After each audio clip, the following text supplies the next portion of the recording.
जो भी वक्ताओं ने अपने विचार रखे हैं इस मंच के माध्यम से, ये उनके अपने निजी विचार हैं। चौधरी छोटू राम जी ने एक बात कही थी, हम तो उसी काम को कर रहे हैं कि मंडी और फंडी से इस किसान को बचाना है। मंडी का जो कानून लेके आई सरकार, हम लोग तो नहीं, राजनीतिक मुद्दा नहीं है, ये सामाजिक मुद्दा नहीं। चौधरी छोटू राम ने किसान के लिए क्या कहा? किसान यदि मंडी से बच गया तो भी लाभ है। फंडी कौन है? फंडी यही पाखंड करने वाले लोग तो हैं, इन्हीं से तो बचाने के लिए कहा। और आज कोई व्यक्ति रामपाल दास का फोटो बड़ा लगा दे और उसके नीचे छोटा सा फोटो चौधरी छोटू राम का लगा दे, दिल नहीं दुखेगा क्या? किसान कौम को, जिस किसान कौम, जो किसान कौम कहते कि हमारा राम तो चौधरी छोटू राम है, उस चौधरी छोटू राम जी को रामपाल दास से छोटा सा बना करके उसके फोटो के नीचे चिपका रहे। जाट समाज को भड़काने की बात नहीं कर रहा हूँ, बिल्कुल मैं सत्य को साबित कर रहा हूँ। और आज कह रहा हूँ मैं आपको, ये कौम जो देना जानती है ना, ये लेना भी जानती है। बड़े बड़े 30 मारखाओं को इन्होंने झुकाने का काम किया, आपने देखा है। मैं उस पर टिप्पणी नहीं करना चाहता। ये भी समय आएगा जिस दिन ये किसान कौम को समझ में आ गया ना कि तुम्हारा यूज कर रहे हैं, उसका यूज हो रहा है, अभी प्रोवोक करवाया जा रहा है। खास करके जो किसान वर्ग है या ऐसे जो लोग हैं, उनसे उनको उकसाया जा रहा है कि तुम लोग बोलो तो और बोलो। जब उनको जरूरत पड़ेगी तब रामपाल दास, उसके अनुयायी कहाँ होंगे? एक अभी 2-3 बयान आए, पीछे मेरी एक वीडियो आई है, तो स्वामी जी क्या? मैंने वो वीडियो इसलिए डाली कि कल जब जरूरत पड़ेगी, अभी रामपाल दास का जो भांजा है उसने 28 दिसंबर को, मैंने बहुत थोड़ी देर में मेरे को वो वीडियो मिली, उसने कहा कि जो किसानों ने पिछले दिनों जो भाषण दिए ना, एक व्यक्ति ने कहा कि जेल के फाटक टूटेंगे, रामपाल महाराज छूटेंगे। दूसरे आदमी ने कहा कि लाखों ट्रैक्टर लेकर के हम लोग हिसार जेल में पहुंच जाएंगे और चूरमा खिला के आएंगे। तीसरे आदमी ने कहा यदि अगले सम्मान समारोह से पहले रामपाल दास नहीं छूटा तो हम जो है ये ना हो कि जेल भरो का आंदोलन करना पड़ेगा। मैं यदि मेरी बात पूरी करो, वो एक प्रोपेगेंडा कर रहे हैं। मैंने पहले कहा था कि ये जो बयान दे रहे हैं इसके पीछे रामपाल दास का उद्देश्य है कि इनको भड़काओ।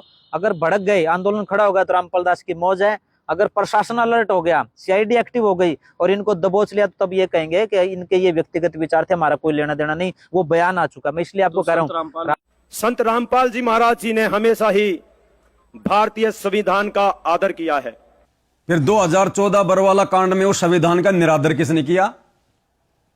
नहीं ले जाने का। अगर ये सुनील लाठर के अनुसार जो कह रहा है मैं संत रामपाल जी का भगत हूं, ये उनका भांजा है, कह रहा है कि संत रामपाल जी ने हमेशा से भारतीय संविधान का आदर किया है, तो 2014 बरवाला कांड में भक्तों को कमांडो बना के संत रामपाल जी को कोर्ट में जाने से रोककर फिर संविधान का निरादर किसने किया?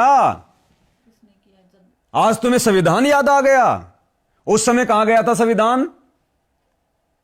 36 बार संत रामपाल जी के झूठे मेडिकल लगा के उनकी जो है वो तारीख वो जो है वो कैंसिल करवाई, उनको कोर्ट में नहीं जाने दिया झूठे मेडिकल लगा के कि संत रामपाल जी बहुत बीमार हैं, उनसे चला भी नहीं जाता, उनको दिल की बीमारी है, बिस्तर से खड़े भी नहीं हो सकते।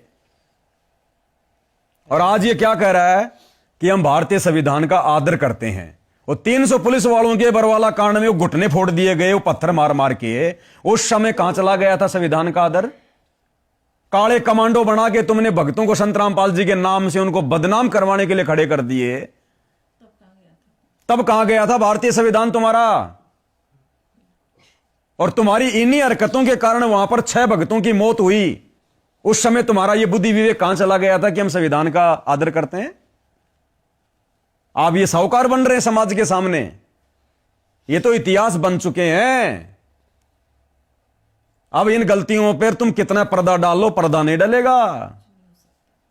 अब तो तुम्हारे काले कारनामे उजागर होंगे आने वाले समय में।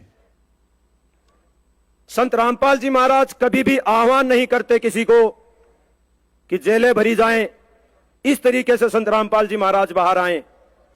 जैसे उन्होंने बरवाला कांड के समय कोई आह्वान नहीं किया अपनी संगत को कि भाई मैं तारीख पे नहीं जाना चाहता, भगतों तुम कमांडो बन जाओ, पुलिस वालों को मारो पीटो भगाओ, कोई आज ये सफाई दे रहा है भाई।